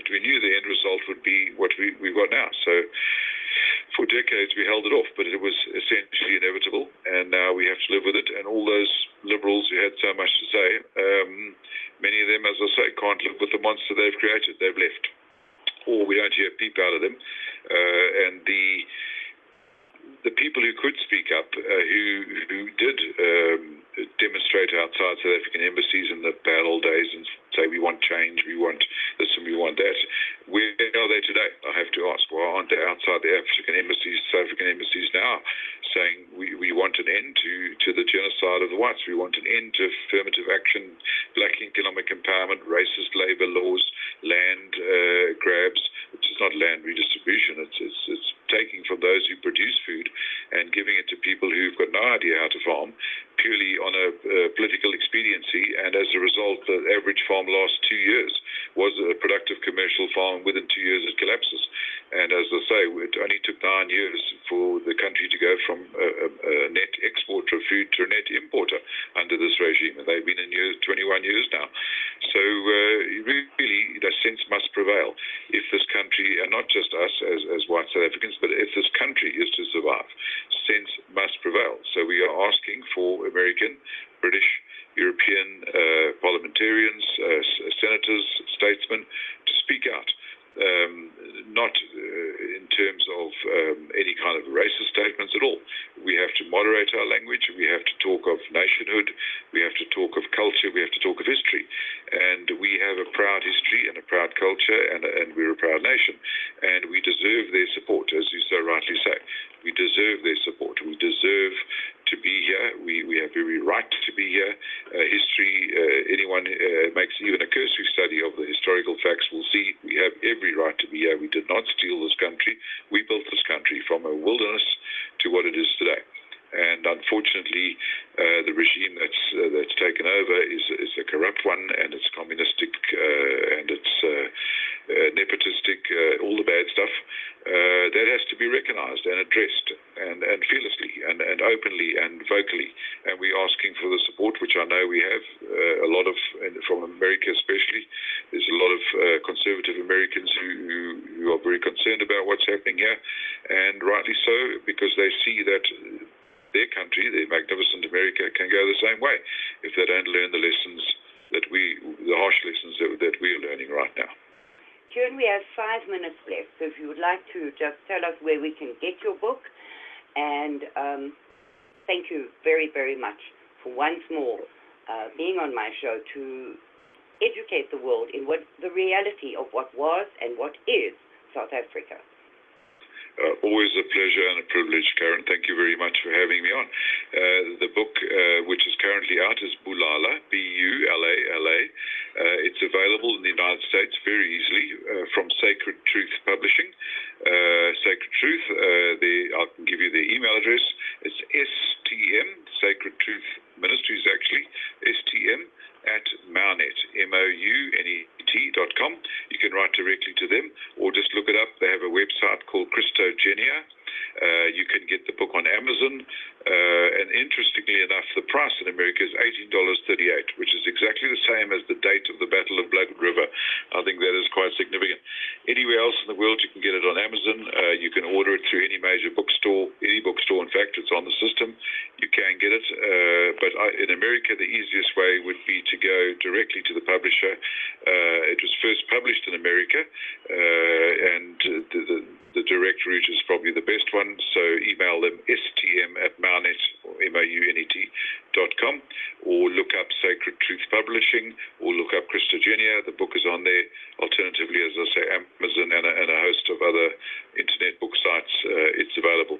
It's the title, the byline is A True Story of South Africa, Bulala, B-U-L-A-L-A, and author Cuan Elgin, C-U-A-N-E-L-G-I-N.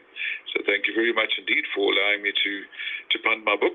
I'm busy with the second one, which at this stage, tentative working title is 7 Stones, and it picks up where this one leaves off. Bulala covers our South African history from the very early days right up to Mandela, and who died 2 years ago almost, and then the book 2, which will be published, I hope, before the end of this year, picks up from there and takes it forward.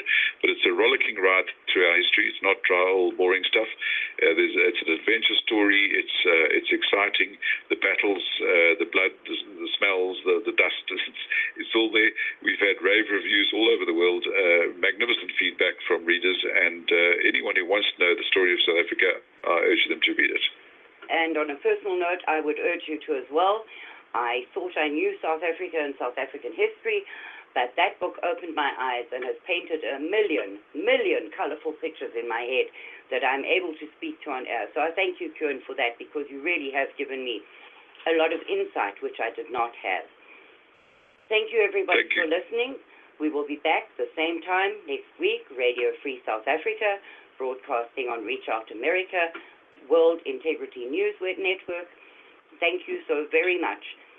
God bless America. God bless South Africa, and God help the world that we live in today.